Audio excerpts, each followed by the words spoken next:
They say you are what you eat, but can you really eat your way to a happier life? Rob is already. From snacks that give you a surge in serotonin to breakfast packed with brain-boosting nutrients. Nutritionist Rob Hobson is here with some of the foods that are proven to make us feel good, Rob. Yeah, I mean, it's not about individual foods. It's about there's lots of foods that contain certain nutrients that can help to improve our mood, make neurotransmitters, make sure that we've got lots of energy, that we don't feel fatigued, and about how you eat as well. So making sure that, that we're eating regularly and we're keeping our blood sugar levels, all that kind of stuff. So, yeah, there's definitely a link between food and mood. And serotonin, what role does serotonin play? So serotonin is a neurotransmitter that makes us feel good. It's the feel-good hormone. So there are foods that contain an amino acid called tryptophan, and this is converted into serotonin in the brain. So things like oily fish here, we've got nuts and seeds, protein foods, eggs, all of those foods contain tryptophan. One of the things, more than the tryptophan in terms of converting into serotonin, is actually carbohydrate as well, because that helps tryptophan up into the brain. So if you are feeling quite low, I definitely recommend you planning meals around a bit of protein and a little bit of carb as well. Don't skimp on the carbs. Okay. And in terms of how do you know that the food you're going to get is going to make you feel great? Because sometimes I might be going, do you know what really going to make me feel great is a big bit of cake. But that's not, do you know what I mean?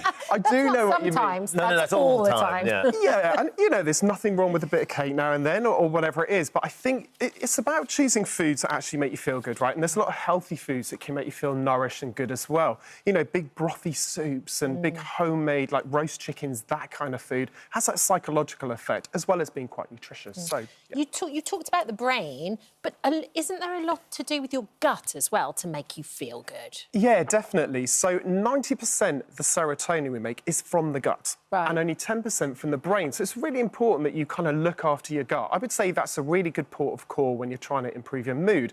So we've got some foods here. We've got kefir, we've got yogurt. All these foods are probiotics. They're a way of getting good bacteria into our gut.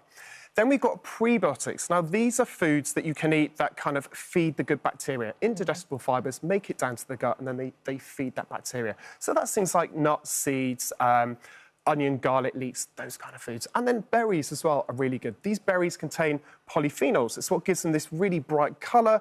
They as well can feed gut bacteria. So nice. It's funny, isn't it? You see, I love those berries, and they just look delicious. That's what you're picking at, and I think that there's something in that, isn't there, that you're drawn to them. Yes. You want to take them. They look like they're going to taste. Yeah, and they're refreshing. They just feel like they're going to be good for you. Yeah. What about foods we should avoid, Rob? Yeah, right. So it's all the usual suspects. So definitely foods high in sugar and very refined carbohydrates. Sorry to break it to you. They're broken down very quickly. They're going to kind of impact on our blood sugar levels, especially the sugar. It's going to leave us feeling a little bit imbalanced.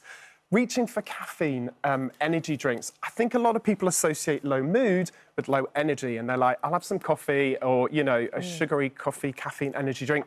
It's not going to do any favours. It's going to make you very jittery. Maybe go for a herbal tea, chamomile, valerian, even green tea. It contains caffeine, but it contains something called L-theanine, which gets rid of those jitters that you get with coffee as well.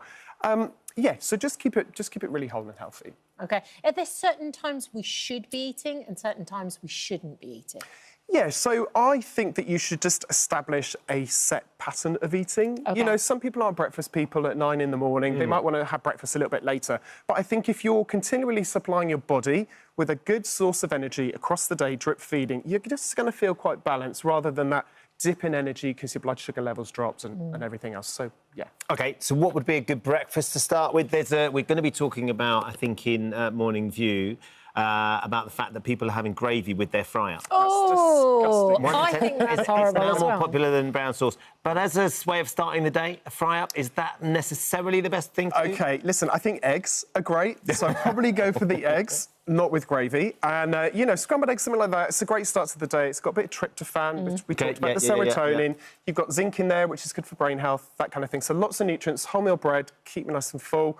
Oats are a great start to the day. They've got a bit of tryptophan, they've got that nice slow release of energy. They contain magnesium, which helps to relax the body. And vitamins like B6, which is also used to make serotonin. So I think that's a really good start to the day. See, I was reading the notes and I was like, oh, I don't have breakfast. I was like, No, you don't, do and you? I love a coffee. Yes. And I was like, but then I was watching Derm and Al on Friday and they said coffee extends your life. So I'm OK with that. just balance. And then I was like, right, OK, so no breakfast. And then I looked again and it was like, but what snacks do you have? And you were saying about almonds and dark chocolate. And actually... I do snack on those. I don't have breakfast because I don't have time and I don't really like the feeling, but I snack on those. What else is good to snack on? I think snacking's great. So again, the berries are great. You could have a little bit of yogurt with some almonds or some nuts.